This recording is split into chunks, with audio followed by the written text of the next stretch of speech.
राज एक multinational company में branch manager की जॉब करता था। एक दिन मयंक को ऑफिस से घर जाने में लेट हो गया। सर्दी का मौसम होने के कारण रात भी जल्दी हो गई थी। शाम के टाइम पे ठंड भी ज़्यादा बढ़ गई थी और रास्ते में चलते चलते राज को अचानक से एक आवाज़ सुनाई, रुक जाओ। राज वहीं पर रुक गया और पीछे मुड़ के देखा, लेकिन पीछे कोई भी नहीं था। फिर से वही आवाज़ सुनाई दी, सामने देखो। जैसे ही राज ने सामने देखा तो उसे ज़मीन पर कुछ चमकती हुई चीज़ दिखाई दी।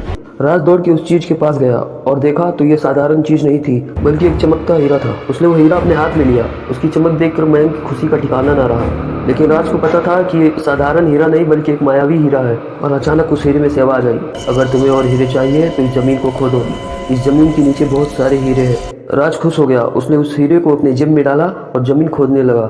करीब 2 फीट खोद काम करने के बाद अचानक राज डर गया और चिल्लाने लगा, जिसके कारण उसका संतुलन खो गया और वो जमीन पर गिर गया, क्योंकि उस गड्ढे में से हीरे मोती नहीं बल्कि किसी इंसान का कटा हुआ सिर मिला। अचानक से वो सिर हवा में उड़ने लगा और बोला, डरो मत, मैं तुम्हें कोई हानि नहीं पहुंचाऊंगा। मैं तुम्हें बहुत सारे हीरे जेवरात भी दूंगा, बस मेरी बात ध्यान से सुनो। मैं जहाँ जाता हूँ वहाँ मेरे पीछे पीछे आओ।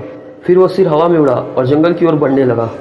करीबन 1 किलोमीटर चलने के बाद वो सिर रुक गया और राज भी रुक गया। फिर उस सिर ने राज से कहा, इस जमीन के भीतर बहुत सारे हीरे जेवरात छिपे हैं, इस जमीन पर खोद काम शुरू करो। राज खुश हो गया और उस जमीन को खोदना शुरू कर दिया। खोदते खोदते तो उसे जमीन के नीचे हीरे मोती नहीं मिले बल्कि उस सिर का कटा हुआ धड़ मिला। उस सिर ने कहा, अब तुम्हें एक आखिरी काम करना है, उसके बाद मैं तुम्हें माला माल कर दूंगा। तुम्हें कहीं से भी 1 लोटा खून लाना होगा। राज ने बोला, 1 लोटा खून? पर मैं 1 लोटा खून कैसे लाऊंगा? उसने कहा, चलो मेरे साथ। वो डरावना चेहरा राज को साथ लेकर थोड़ी दूर पे गया। वहां से एक इंसान को जाते हुए देखा। वो सिर बोला, उस इंसान को मारकर उसका खून ले आओ। राज डर गया और बोला, नहीं नहीं, ये मुझसे नहीं होगा, मैं ये नहीं कर सकता।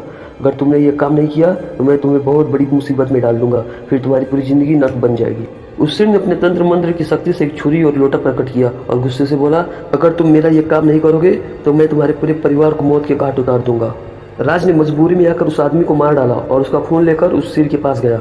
वो सिर खून देखकर बहुत खुश हुआ और बोला, यह खून मेरे शरीर पे डाल दो। उस सिर के कहने पे राज ने खून की उसके सिर पे डाल दिया और फिर कुछ ही देर बाद कटा हुआ सिर उसके शरीर से जुड़ गया। ये सब देखकर राज की हालत खराब हो गई। वो उस भूत को देखकर काफी डर गया। जैसे ही वो भूत जिंदा हुआ तो जोर जोर से हंसने लगा